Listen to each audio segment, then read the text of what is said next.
Ya, ahí estamos grabando. Chiquillos, si se acuerdan, la clase pasada terminamos de trabajar con el libro número 3, ¿cierto?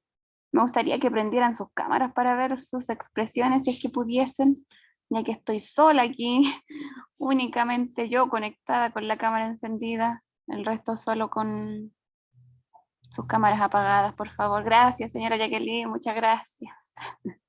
No se preocupe, si yo no importa, yo también tengo mi té aquí al ladito. Gracias, Giselle también. Bueno, como les decía, habíamos terminado de trabajar con el libro número 3 y ahora nos corresponde empezar con el libro número 4. Yo ya tengo el mío aquí, espero que ustedes también, para que los tengan a manito, y si no, para que vean lo que les voy a mostrar en la pantalla. ¿Ya? Ustedes me avisan. Ahí. ¿Ven el libro, cierto? Bueno. Chiquillos, el libro número 4 se llama El ser humano y su búsqueda de identidad, ¿ya? Nos vamos a saltar la parte de la presentación porque esa la pueden leer ustedes solitos cuando tengan tiempo y vamos a ir de lleno a lo que nos compete, materia, ¿cierto? Ahí está la presentación en la página 5 y nosotros vamos a empezar trabajando con la página número 7, ¿ya? Y como siempre, chiquillos, antes de empezar a leer cualquier tipo de texto o específicamente trabajando con estos libros, siempre antes de leer vamos a hablar, a conversar. ¿Y sobre qué? Sobre el amor. Pero el amor, chiquillos, visto desde la mirada del lenguaje, asignatura en la que están ustedes, como un motivo literario, ¿ya? ¿Y qué quiere decir motivo literario? Como un tema que se aborda, por ejemplo, en el género lírico, al escribir poemas de amor, o historias de amor en el género narrativo, o el amor también, por ejemplo, como una especie de investigación en estos otros tipos de textos que tienen que ver con los textos expositivos, ya para que ustedes vayan haciendo la relación ahí con todo lo que podemos leer como variedad donde va a estar presente el amor, ¿ya? Y como dice ahí, y ahora sí empezamos a leer, dice que sin duda el amor es el motivo literario por excelencia. Aparece en las películas, en los libros, las teleseries, y se ha escrito, se escribe y se seguirá escribiendo sobre él. Como les decía yo, todos los ejemplos que anteriormente les mencioné. Ahora la pregunta del millón, y para esto necesito que activen sus micrófonos para que me vayan respondiendo, ¿ya?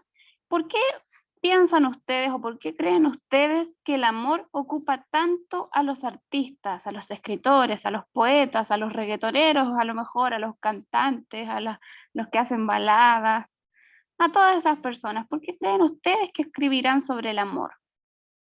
¿Qué se expresa a través de eso, de ese motivo literario? Es como una forma de expresar los sentimientos. El sentir, ¿cierto? Muy bien, los sentimientos, como dice la señora Isabel. Bien. ¿Qué más? ¿Qué más se puede expresar con este motivo, el amor?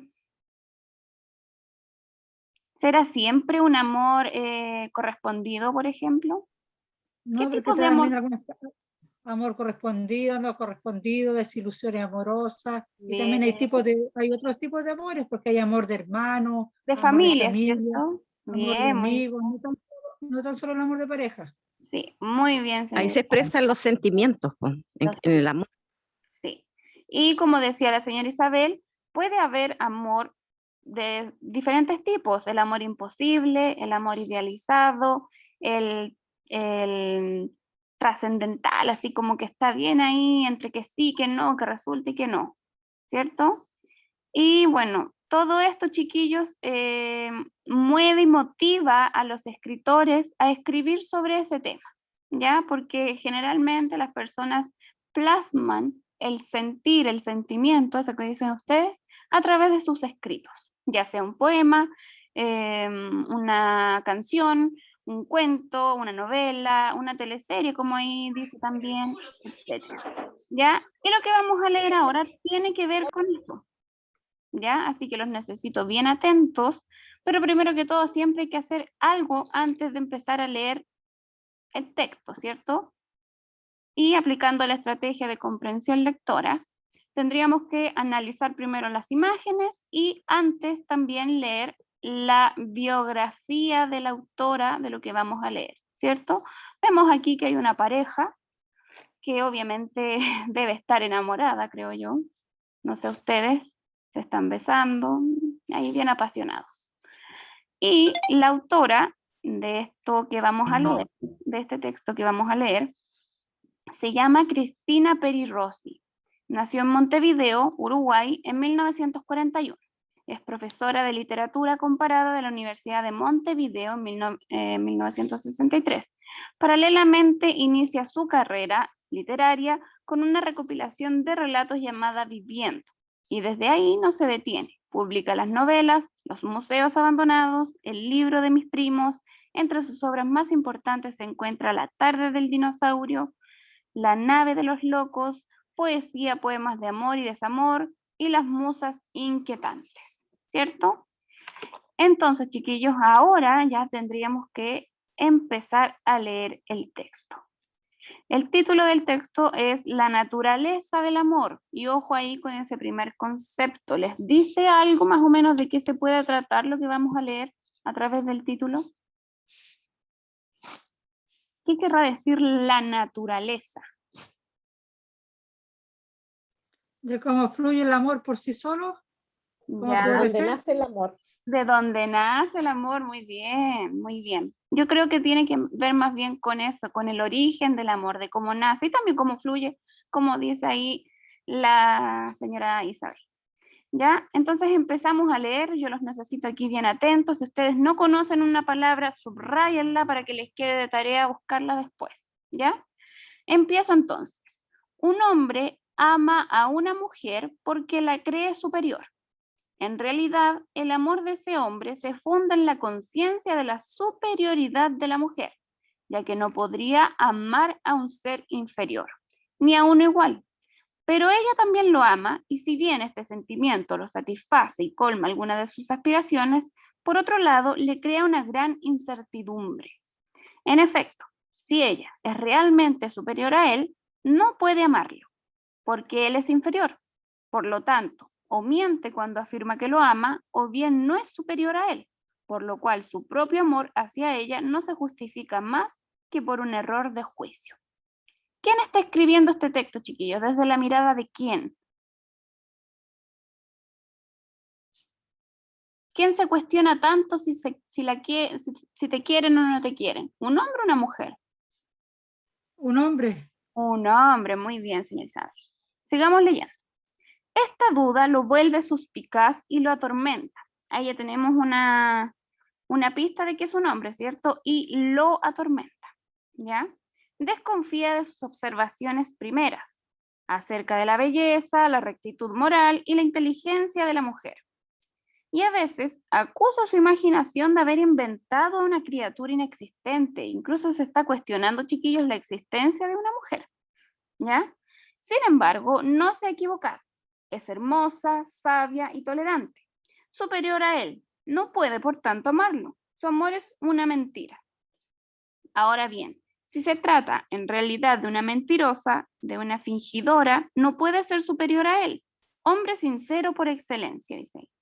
Demostrada así su inferioridad, no corresponde que la ame, y sin embargo está enamorado de ella. O sea, como que al hombre le gusta sufrir, ¿cierto? Desolado, el hombre decide separarse de la mujer durante un tiempo indefinido. Debe aclarar sus sentimientos. La mujer acepta con aparente naturalidad su decisión, lo cual vuelve a asumirla. Aparte de inseguro, el hombre también es sumiso. ¿Ya? Asumirlo en la duda. O bien se trata de un ser superior que ha comprendido en silencio su incertidumbre. Entonces, su amor está justificado y debe correr junto a ella y hacerse perdonar. O no la amaba, por lo cual acepta con indiferencia su separación y él no debe volver. En el pueblo al que se ha retirado, el hombre pasa las noches jugando al ajedrez consigo mismo o con la muñeca tamaño natural que se ha comprado. ¿Qué hizo el hombre finalmente, chiquillos? ¿Renunció? ¿Siguió luchando? ¿Qué fue lo que hizo?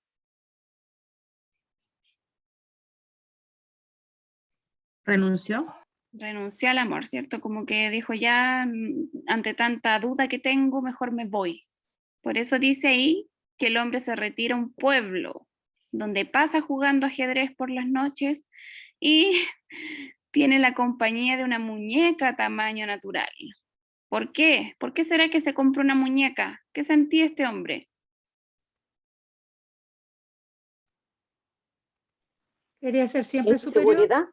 Inseguridad, también quería ser superior, como dicen por ahí, pero más que nada, chiquillos, él parece que tenía miedo a estar solo, porque incluso busca, a pesar de haberse ido, busca la compañía de algo que se asemeje a una mujer, ya que con la mujer de verdad no le resultó. Ahora, chiquillos, esperando que hayan comprendido el texto, y si no es así, van a tener que volver a repasar la lectura, vamos a responder las preguntas entre todos. ¿Ya?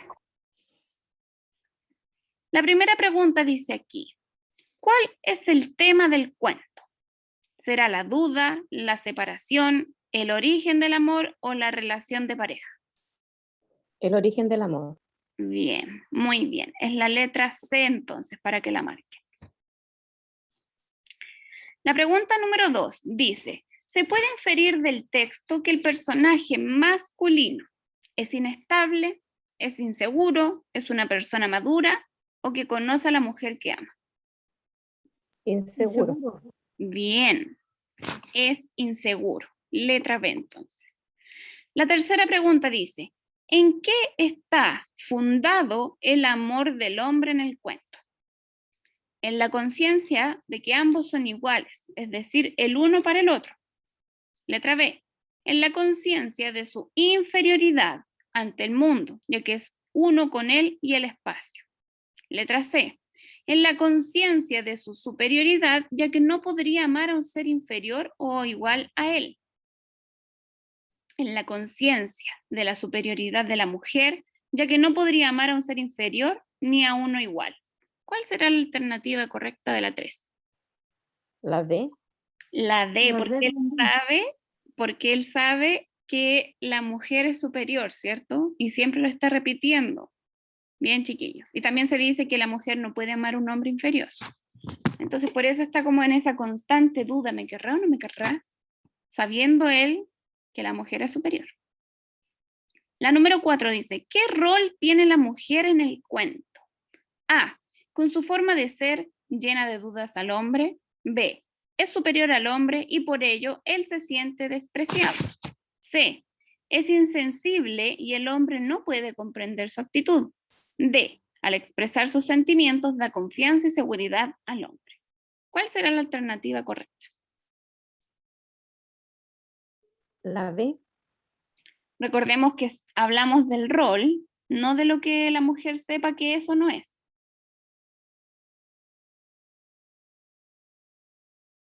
La A. La A, muy bien.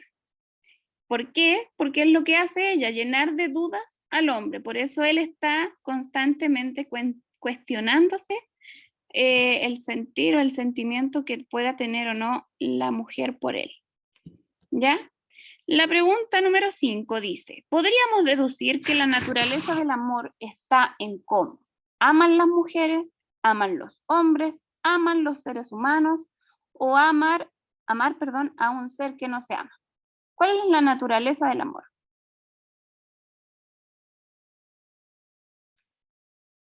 ¿Cómo aman las mujeres? ¿Cómo aman los hombres? ¿Cómo aman los seres humanos? ¿O cómo amar a un ser que no se ama? Si estamos hablando del origen, de la naturaleza. ¿Cómo aman los seres humanos? Bien, porque de eso está tratando el texto. Muy bien, Jacqueline. Ahora, esta pregunta es más personal, Ya, yo se las voy a explicar, pero aquí ustedes tienen que escribir lo que ustedes piensen y también si pueden prender sus micrófonos, también dar su punto de vista, ¿ya? Dice aquí, escriba, ¿qué opina del final del cuento?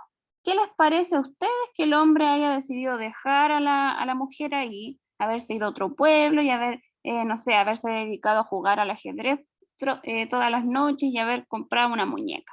¿Qué piensan de eso ustedes?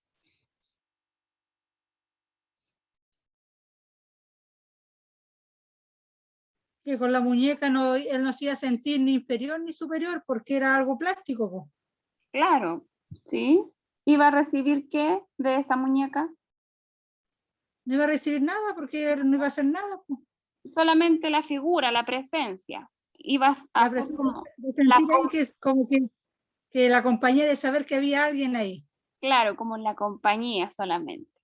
No lo mismo que le pudiese haber brindado la mujer si es que él se hubiese seguido esforzando a lo mejor por haber seguido con ella. Bien, pero como les decía yo, esta pregunta, o sea, la respuesta más bien dicho, es personal y va a depender de lo que ustedes crean para que la anoten. ¿Ya? Vamos a pasar a la pregunta 7, que tiene que ver con materia. ¿Ya? Y aquí yo quiero que tomen sus libros anteriores, el número 3 sobre todo, y me mencionen algunos aspectos del texto argumentativo que reconozcan en este cuento. Recordemos que lo que leímos recién es un cuento, pero este cuento también tiene relación con el texto argumentativo. ¿Qué pasaba en el texto argumentativo, chiquillos? ¿Qué se planteaba? El amor, pues de que él no quería estar con nadie inferior ni superior. Un argumento, ¿cierto? Sí, Argumentos, en este caso, por ejemplo, primero que todo una tesis, que vendría siendo la naturaleza del amor, el origen del amor. ¿Cómo se da? ¿Cierto? Luego eso se va respaldando con argumentos, pensando que lo podríamos transformar este cuento en un texto argumentativo. Entonces, chiquillos, ¿dónde se ven más bien estos argumentos? ¿En qué parte del cuento? ¿Qué es lo que está haciendo constantemente el hombre? Aparte de hacerse dudas, cuestionarse sobre el amor, ¿qué intenta hacer? Si no está seguro de que la quieren o no, intenta ser superior a la mujer ¿sí?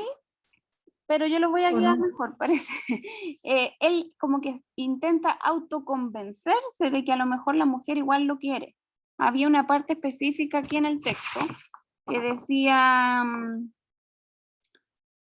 por ejemplo, acá, a ver, voy a subir aquí para que ustedes vayan también. ¿A dónde era? Aquí, en este párrafo. Dice, esta duda lo vuelve suspicaz y lo atormenta. Sabemos que es un hombre desconfiado, ¿cierto? Desconfía de sus aseveraciones primeras sobre lo que ve en ella, la belleza, la rectitud moral y la inteligencia. Y bueno, también dice que a veces piensa que es algo que él inventó, la figura de la mujer, ¿ya? Y después dice ahí, no puede por tanto amarlo, su amor es una mentira. Ahora bien, si se trata en realidad de una mentirosa, de una fingidora, perdón, no puede ser superior a él. Hombre sincero por excelencia, demostrada así su inferioridad, no corresponde que la ame. Y sin embargo, y aquí remata, está enamorado de ella. O sea, por eso está como autoconvenciéndose de igual forma amarla. ¿Se entendió, chiquillos, esa pregunta?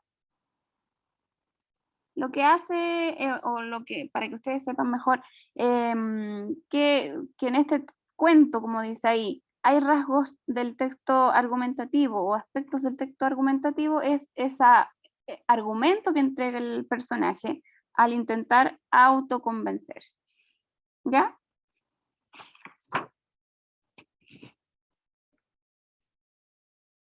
¿Van bien, chiquillos? ¿Escribieron? ¿La entendieron? Sí, profe. Ya, para que pasemos al ensayo. Dejamos atrás ese cuento y ahora, chiquillos, vamos a cambiar, siguiendo la misma línea, eso sí, del texto argumentativo, a otro tipo de texto que nace bajo ya bajo el texto argumentativo.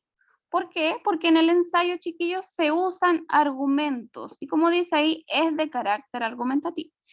Y un ensayo, para que ustedes sepan, es similar en estructura a lo que ya hemos visto anteriormente. ¿Ya? Entonces, en la página 9, como están viendo, al final, después de la pregunta 7, empezamos con este texto. Y dice que el ensayo tiene como objetivo la divulgación de ideas, de teorías, de investigaciones e incluso de reflexiones. Por ejemplo, yo puedo haber leído El Quijote y hablo del Quijote, de alguna idea que me haya parecido interesante que se tocó en ese libro. No sé, por ejemplo, la locura del Quijote. Porque sabemos que el Quijote no estaba muy cuerdo, era un personaje que veía a los molinos de viento como gigantes, ¿cierto? Entonces yo puedo hacer un ensayo completo y hablar sobre la locura presente en el Quijote de la Mancha. ¿Se entiende? De eso se tratan los ensayos, que también, como les decía, son de carácter argumentativo. Dice que en él se presenta una argumentación sobre un tema elegido por el autor o autora que está centrado en su pensamiento. Lo que les decía yo tomo la locura del Quijote y voy a hablar de esa locura, cómo se manifiesta, cómo se presenta, a través de qué elementos, ¿ya? Y dice ahí, es decir, en la elaboración del ensayo se expresan las ideas que se tiene respecto de un tema determinado. Las características del ensayo son, y aquí harto ojo chiquillos y memoricen bien si es que pueden o estudienlo bien también, ¿ya? Lo primero es que, como dice ahí, es de carácter argumentativo, donde el ensayista o la ensayista presenta una tesis, y quiero que subrayen esa palabra, que deberá probar durante el desarrollo del texto, a través de argumentos que sostendrán las bases y serán el respaldo de sus ideas, opiniones, propuestas, etc. O sea, lo primero que tienen que hacer en la introducción es presentar la tesis, ¿ya? Para que les quede claro. Y en el desarrollo tendrían que ir escribiendo argumentos que sostendrán esta tesis a través de bases o respaldo de esas ideas, opiniones o propuestas, como dice ahí. ¿Van entendiendo?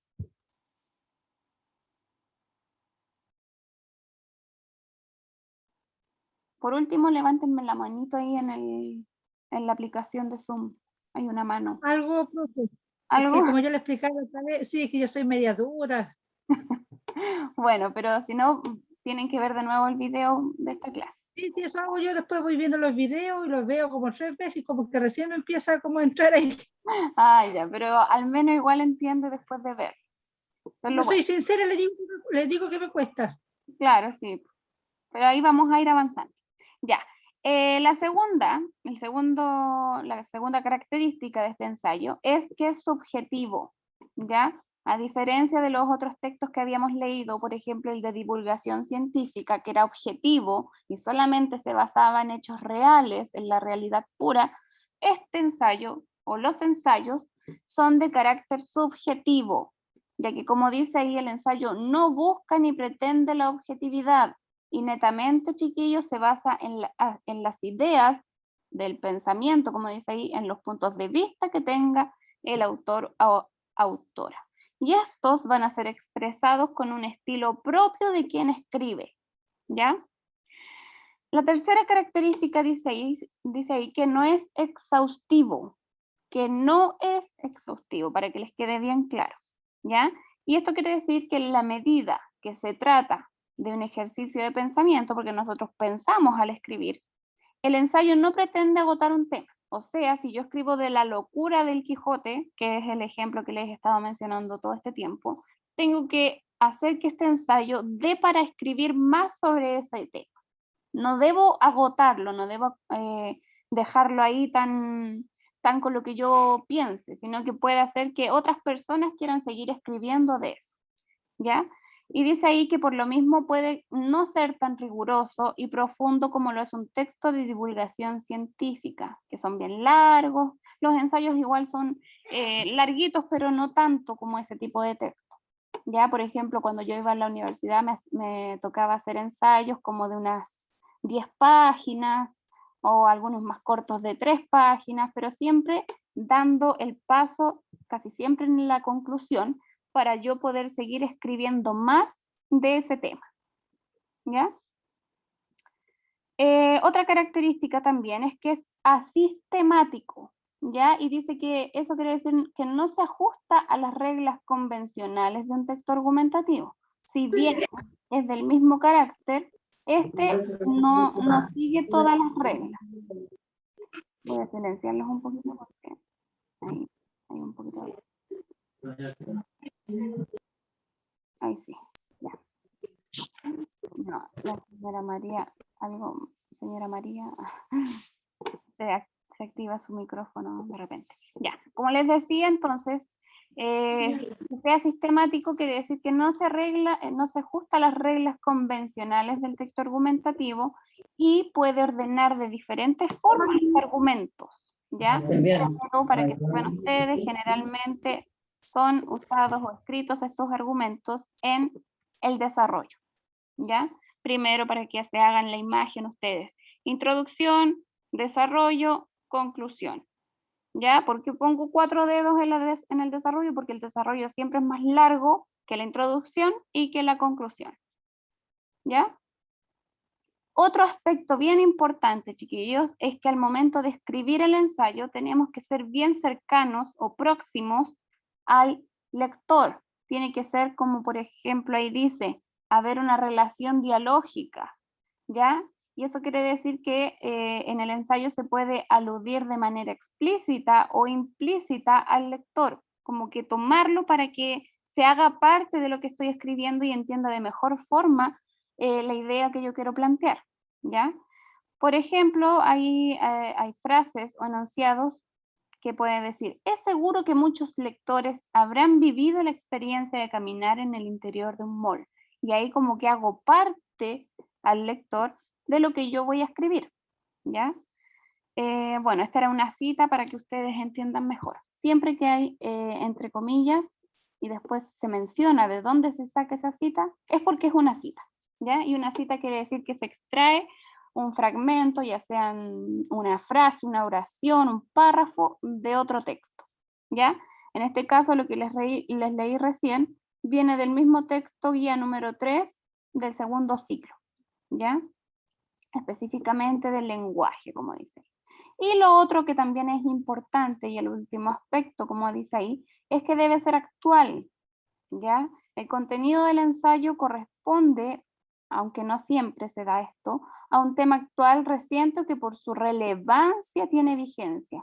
El caso del Quijote de la Mancha, o a lo mejor en mi mundo de los profesores de lenguaje es más conocido, porque siempre en la universidad y también en algunos momentos en la enseñanza media se está leyendo parte de ese libro. Entonces ese tema nunca se va a agotar, siempre va a estar como vigente. ¿Por qué? Porque el Quijote de la Mancha corresponde al canon literario, eso quiere decir que es un libro que está constantemente leyéndose, ya sea en enseñanza media, en la universidad y también por gusto, por hobby. ¿Se entendió, chiquillos? ¿Se entendió lo que es un ensayo?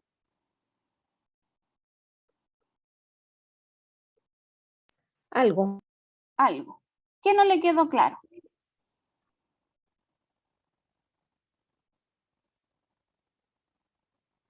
Como para que se lo explique mejor. O pasamos a la estructura. A lo mejor aquí con la estructura va a poder hacer relación con todas las características que mencioné. Ya, la primera, y como les había adelantado, es la introducción, luego viene el desarrollo y posteriormente y al final siempre la conclusión. Y en la introducción es donde se expresa con claridad cuál es el tema del ensayo, la tesis, ¿ya? Su objetivo y cuáles son los motivos que lo hacen necesario, además de explicar al lector qué otros temas se abordarán en el texto. ¿Por qué se escribe de eso, por ejemplo? ¿Ya? En el desarrollo, aquí el ensayista expone los principales argumentos y análisis de los mismos. Por ejemplo, si yo expongo un argumento y quiero respaldar eso, voy y no sé, por ejemplo, me baso en lo que dijo alguna escritora famosa sobre lo que yo voy a escribir y la cito. Y ahí estoy haciendo respaldos, por ejemplo, ¿ya? Y dice ahí que también se pueden incluir, si las tiene, todas las referencias documentales, ¿ya? Sobre libros, revistas u otros materiales que contribuyan a defender su argumentación, porque eso es lo que se hace finalmente, respaldar o defender lo que yo planteo, lo que yo tengo como postura frente a la idea que voy a exponer, ¿ya? Y como dice ahí, además si se realizan citas textuales, para que vean que esto que está acá, esto de aquí, que se lo estoy seleccionando con color azul, es una cita, ¿ya? Eso es una cita textual. Deberá colocarla entre comillas, por eso están esas flechitas, ¿ya? Dejando establecido quién es el autor al que se hace alusión. ¿Y cuál es el autor? Esa persona, ¿ya? Entonces, para que ustedes sepan y nunca lo olviden, si pudiesen subrayarla, sería ideal. Y además de subrayarla, escribir aquí al costado que es una cita textual. Para que nunca olviden, por ejemplo, si leen alguna vez algún ensayo, algún texto, donde vean estas comillas y vean al autor, sepan que lo que se está escribiendo ahí o lo que se está leyendo ahí es una cita textual. ¿Ya? Y por último, chiquillos, después del desarrollo, después de haber analizado los argumentos, haber entregado los respaldos, defender la postura y todo lo que se dijo aquí, pasamos a la conclusión. Y aquí, chiquillos, el ensayista cierra sus argumentos, ¿ya? Y da paso a las opiniones personales, ¿ya? Puede entregar también sugerencias, como dice ahí, a modo de solución o respuestas a la tesis, ¿ya? A lo que plantea en la introducción. Y también en estas conclusiones, chiquillos, pueden incluirse unos breves resúmenes de todo lo que se dijo en el desarrollo y en la introducción, como del tema, lo más importante, ¿ya? De forma que el lector, el receptor, en este caso quien está leyendo el ensayo, finalice su lectura con una idea clara de los temas y las principales ideas fuerza. Por eso les digo yo que en las conclusiones, cuando nosotros hacemos un resumen ahí, tenemos que poner lo más importante, las ideas principales, como dice ahí, o las ideas fuerza. ¿Ya? Así que ahora, chiquillos, habiendo leído todo eso, ojalá ustedes hayan aprendido algo, tendríamos que completar este esquema que aparece en la página 11. Así que yo les voy a ir preguntando, chiquillos, y espero que si pueden hojear la página 9 y 10, háganlo para que lo vayamos completando entre todos. Dice que para completar el mapa conceptual lean la información que ya recién leímos. Y bueno, lo primero que aparece aquí es la palabra o el concepto, el ensayo. Y bueno, acá hay un recordatorio para que sepan que esto se ordena jerárquicamente, o sea, de lo más general a lo particular, de izquierda a derecha, de arriba hacia abajo. Así se leen los esquemas o mapas conceptuales como es este. ¿Ya? Entonces tenemos aquí el ensayo, que obviamente lo realiza un ensayista. ¿Y cuál es el objetivo del ensayo? ¿Qué se hace con el ensayo? ¿Qué es lo que se expresa?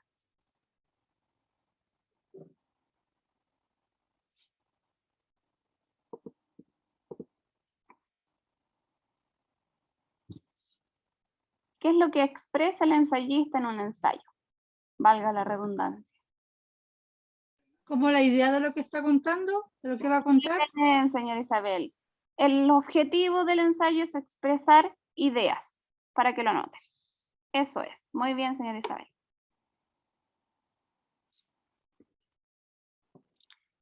Si lo realiza un ensayista, ¿qué es lo primero que plantea el ensayista, chiquillos? Como qué es lo que quiere que contar o la idea principal de lo que él va a explicar. Tiene un nombre. Argumentativo. Argumento. No, empieza con T, de taza. Tesis. La tesis, muy bien. Entonces el ensayista presenta una tesis. Eso es lo que va ahí. ¿Cuáles son las características del ensayo, chiquillos? Estaban enumeraditas. La primera, como dice ahí, es subjetivo, ¿cierto? ¿Qué más? ¿Cuál nos falta acá? ¿No es exhaustivo? Bien, anótenlo, no es exhaustivo. Luego de eso dice que es asistemático. Y nos falta otra. Nos faltan dos en realidad que podríamos fusionarlas.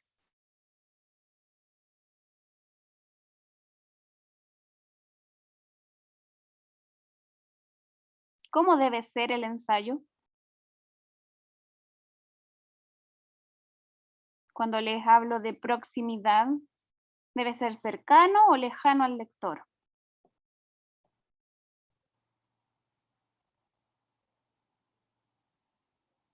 Cercana al lector.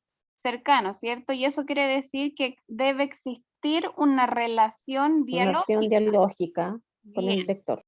eso, anótenlo. Y de pasadita anoten que también debe ser actual ahí. ¿Ya? ¿Por qué? Porque acá, para que vayamos completando la parte de la derecha, dice que obviamente se presenta una argumentación, ¿ya? Y la estructura básica del ensayo, tenemos aquí que al medio va el desarrollo. ¿Cuál es la que nos falta arriba? Al inicio del ensayo. Introducción. Bien, introducción. ¿Y cómo lo terminamos? ¿Con una? Conclusión. Conclusión. ¿Tienen alguna duda, chiquillos? ¿Algo que no hayan alcanzado a notar? No, profe, nada por mi parte. No, profe, pero que saber qué libro era, porque llegué recién nomás, El 4, vamos en el 4. en el 4. Gracias, muy amable. Página 11, sí. Entonces, Gracias. chiquillos, ahora, como siempre, después de haber visto lo que es un ensayo, vamos a leer 2 ensayos. Pero por la hora yo creo que vamos a alcanzar a leer uno solamente. El otro lo vamos a dejar para la próxima clase. ¿Ya? Y este primer ensayo, chiquillos, tiene que ver con Chile. ¿Ya? Y primero que todo y siempre, siempre, chiquillos, ¿qué es lo que hay que hacer?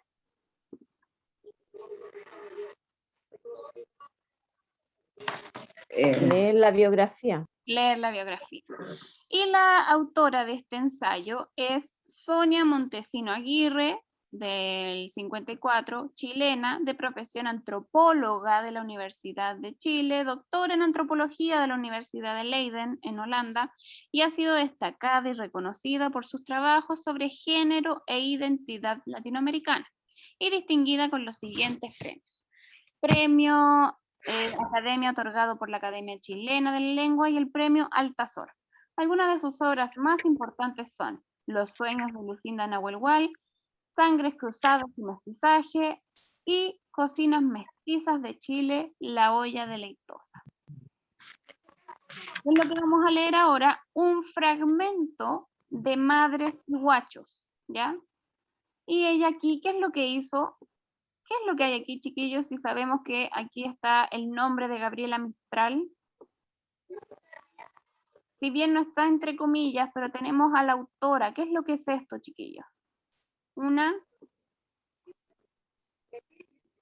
Introducción. No, es algo que les dije que subrayaran y que anotaran al costado. Cita. Ay, no van a salir. Una cita textual. Bien. Entonces empiezo a leer, sigan la lectura, si no entienden alguna Ya. palabra, la subrayan y la buscan después.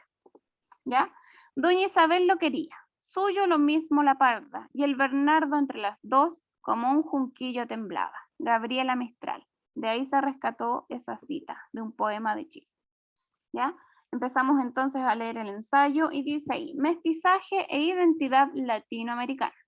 El punto de partida para acercarnos a una definición del ser mujer y ser hombre en nuestro territorio se sitúa en el gran problema de la existencia o no de una cultura latinoamericana y por tanto de una identidad latinoamericana. Subrayen esos dos conceptos, chiquillos, porque se va a hablar harto sobre cultura e identidad, ¿ya? Algunos autores encaminan su reflexión a pensar que la fundación de nuestra cultura es el mestizaje que ocurrió durante la conquista y la colonización. Así, nuestro continente sería producto de un encuentro entre culturas que se combinaron para formar una nueva. Por lo tanto, en cada latinoamericano coexiste el uno y el otro, el dominante y el dominado, el conquistador y el conquistado, el blanco y el indio, el hombre y la mujer, el latinoamericano construyó su identidad en la colonia, al identificarse con el español y percibir su diferencia. Así podemos decir, entonces, que es posible postular la existencia de una identidad latinoamericana peculiar emanada de una síntesis cultural mestiza. O sea, somos productos de la mezcla, ¿cierto? Porque yo, por ejemplo, no soy gringa. Tengo todos los rasgos de un chileno natural, común y corriente, nacida de estas mezclas. Ser madre y ser hijo, el guacho como drama complementario de las identidades genéricas, conquista y colonia, nacimiento del guacho y de la madre sola. De eso es lo que se va a hablar en este subtítulo, ¿ya? Esto, chiquillos, ¿a qué correspondería más o menos? Introducción, desarrollo, conclusión, lo que leímos recién. Producción. Bien, a la introducción, muy bien.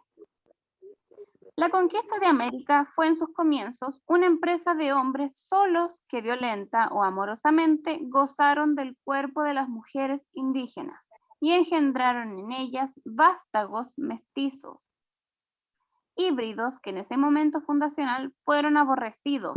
Recordemos, por ejemplo, que el cronista andino Guamán Poma de Ayala habla del mestizo como el cholo. ¿Habían escuchado ese concepto ustedes, chiquillos? ¿El cholo? Cuando hacemos referencia a él, por ejemplo, yo lo he escuchado cuando hablamos de los peruanos, o de las personas más morenas, el cholo, o para el norte a veces también lo he escuchado más que para acá.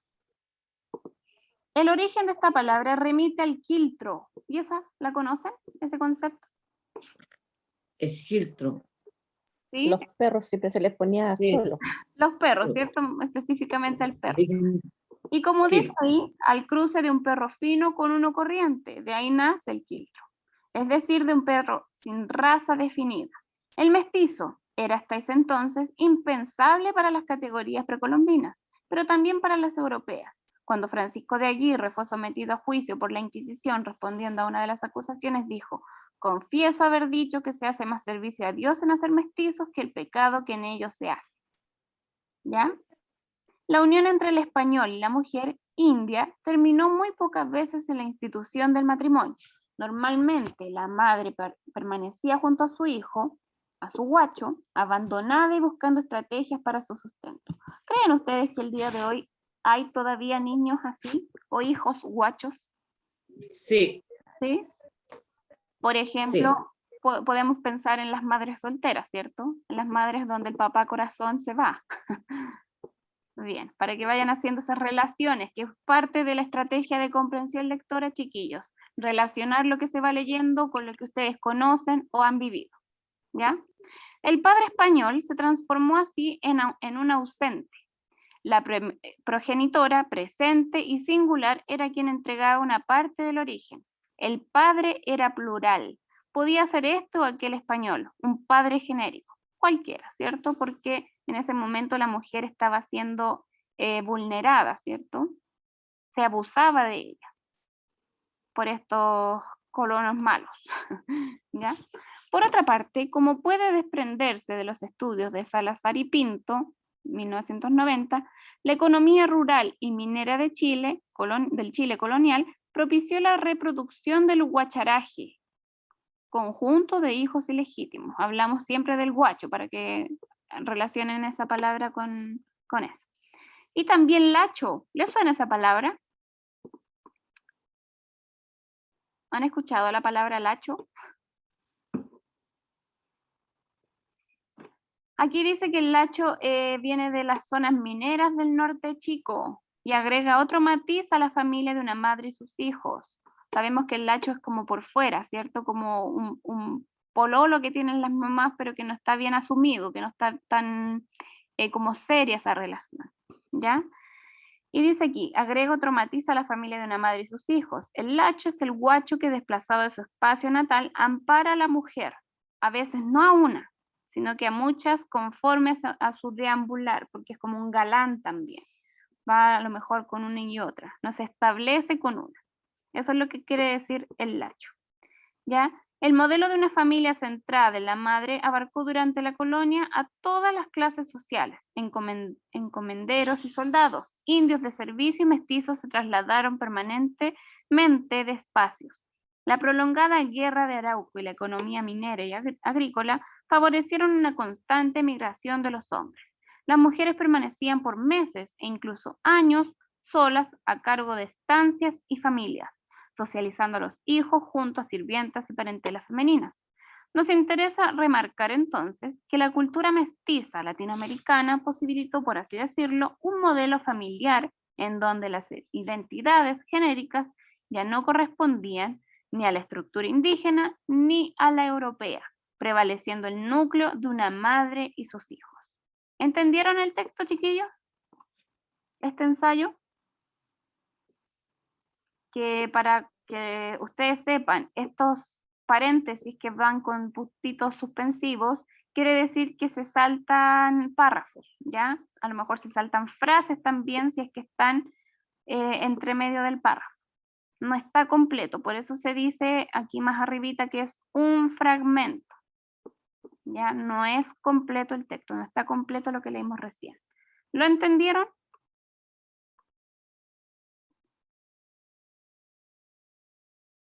Sí. ¿Sí? Ya. Porque me viene la otra clase en 5 minutos y les voy a pasar a explicar las preguntas que les van a quedar de tarea, pero que las vamos a retomar la próxima clase. ¿Ya? Así que espero que las hagan para que también la próxima clase las respondamos entre todos. Les queda de tarea revisar el vocabulario, ¿ya? Y responder estas preguntas, ¿ya? Que por ejemplo aquí dice, ¿qué tipo de texto corresponde a lo leído y por qué? Ya lo tenemos claro, es cosa de que ustedes anoten y fundamenten por qué es ese texto y no otro, ¿ya? ¿Cuál es la tesis de la autora? Aquí quiero que sean o estén bien atentos al momento de volver a leerlo, ¿ya? Para que encuentren bien cuál es la tesis. La pregunta 3 dice, señale 3 características del ensayo que estén presentes en el texto. Y las características ustedes las tienen ahí en el mapa conceptual y en la página 9 y 10.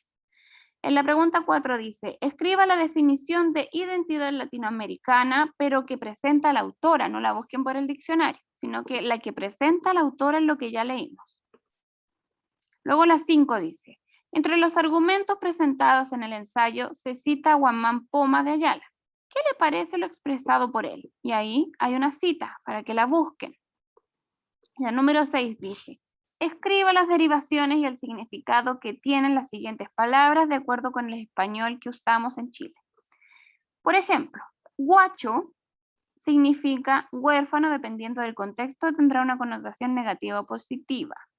Y de la palabra guacho nace guachito, guachón. Y había otra más, ¿se acuerdan? Que les dije yo para que la anoten ahí. La palabra lacho, ustedes la buscan en el diccionario a lo mejor, y aquí ponen otros, no sé, sinónimos que tengan que ver con esta misma palabra, o derivaciones, como se hizo acá con la palabra guacho. Lo mismo con cholo y quiltro, ¿ya? Y eso sería, chiquillos, tarea hasta la página 15, porque la próxima clase vamos a leer el segundo ensayo, y vamos a responder las preguntas tal como lo hicimos con el primer cuento. ¿Tienen dudas?